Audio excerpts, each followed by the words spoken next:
আমরা মাছ ধরতে গিয়েছিলাম সেদিন। তারপরে আমরা ফার্স্ট টাইম এমন একটা জিনিস দেখলাম যে এটা যে স্পিড বোটগুলা যে পানিতে এইভাবে গাড়ি দিয়ে নামায় তারপরে চালায়, এটা আগে কখনোই দেখিনি। সো ফার্স্ট টাইমই দেখা যে ওরা অনেক স্ট্রাগল করছে এটা নিয়ে, পরে লাস্টে ওরা চালাইতে পারছে, বারবার ফেরত আসতো। আর ওদের এই গাড়ির শব্দে, ওদের স্পিড বোটের শব্দে মাছ চলে যাইতো। সো আমরা এখানে ব্যাপারটা উপভোগও করতেছি, আবার ওই দিক দিয়ে মাছগুলো চলে যাচ্ছে শব্দে। মানে এখানে খুব ভিড় ছিল মাছের এই কর্নারে, বাট ওদের জন্য মাছগুলো চলে যাইতো। তারপরে লাস্ট পর্যন্ত ওরা পারে যাইতে চলে গেছিল।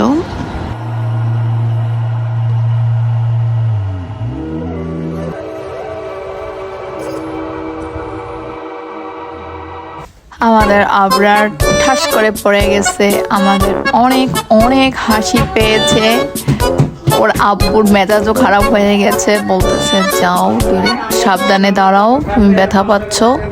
দুর্ভাগ্যজনক আমরা তেমন মাছ পাইনি। আমরা আরেকটা প্লেসে গিয়েছি মাছ ধরতে, তখন পাশে অনেক স্পিড বোট দেখলাম এবং অন্য অন্য জিনিসও দেখলাম যেগুলো পানিতে ইউজ হয় বিমানের মতো। সো ভালো লাগলো। আর বাংলাদেশ বলেন জাপান বলেন গ্রাম কিন্তু একই লাগে, সুন্দর গ্রাম। আমাদের দেশেরটাও সুন্দর, জাপানেরটাও সুন্দর। সো জাপানের গ্রামও দেখতে থাকুন। আর আমরা সেই জায়গায় চলে আসছি এখানে মাছ পাওয়ার আশা নিয়ে। সো দেখতে থাকুন, জায়গাটা কিন্তু ভীষণ সুন্দর। আমরা অনেক দূর আসছি মাছ ধরতে। এখানে আমরা আগেও একবার এসেছিলাম, বারবিকিউ পার্টি করেছিলাম। সো তখনই আমরা ফিক্সড করেছি যে এখানেই মাছ ধরতে আসবো। বাট আমরা অনেক গাম্বারু করেছি, জাপানি ভাষায় বলে গাম্বারু মানে পরিশ্রম করা। সো দুই নতুন জেলে ইচ্ছা মতো জাল মেরেছে, কিন্তু আমরা মোটামুটি যা পেয়েছি আলহামদুলিল্লাহ বলবো। জাস্ট মোট কথা মজা করেছি, ব্যাপারটা এটাই ভালো লেগেছে।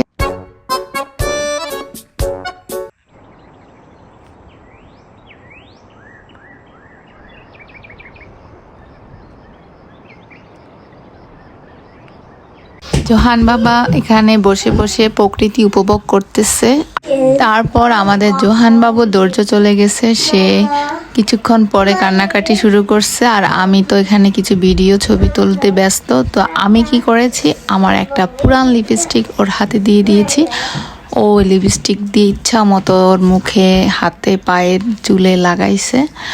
তারপরে দেখুন তার সেই অবস্থা, ভয়ঙ্কর একটা অবস্থা হয়ে আছে। বাট আমি খুব রিল্যাক্স করেছি ওই টাইমটাতে, এজন্যে আমার লিপস্টিকটাকে আমি থ্যাংক ইউ জানাই।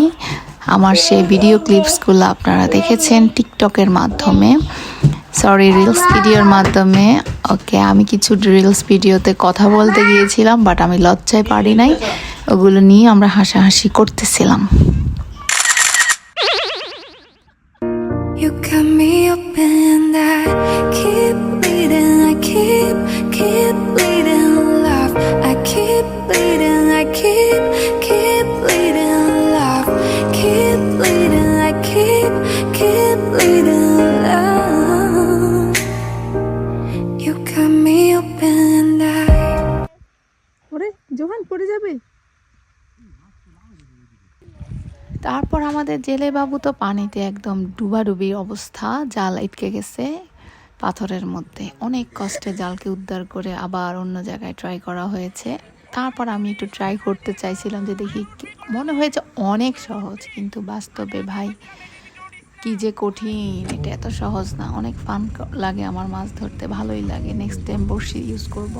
তারপর এই গাছটার দেখে তো ভাবি উল্লাসিত হয়ে গেছে যে এই ফলগুলো আমি খাবো। এগুলো আমি দেখেছি ইউটিউব এক ব্লগারকে খাইতে আমেরিকায়, পরে আমি যাই কয়েকটা নিয়ে আসছি, অনেক মজা ছিল। তারপরে আমরা গাড়ির দিয়ে দেখতেছি ঘোড়া, মানে ঘোড়া দেখে অবাক হলাম।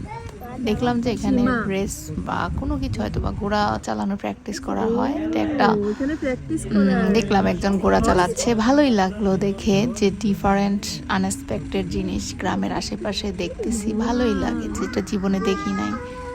সেটা যেইটাই হোক দেখতে ভালোই লাগে। এই ছিল আমাদের সেদিন মাছ ধরার ব্লগ। আপনাদের কেমন লেগেছে? ভালো লাগলে পুরাটা দেখবেন, ভালোই লাগবে, কারণ রিয়েলিস্টিক জিনিস দেখতে আমার অনেক ভালো লাগে। সো দেখাইতেও ভালো লাগে, দেখতেও ভালো লাগে। কেমন লাগতেছে টোটালি পুরাটা? আমার কাছে তো খুবই ভালো লাগে। রিয়েল মাছ পাওয়া যায় না। এটা এরা খাইতে পারবে।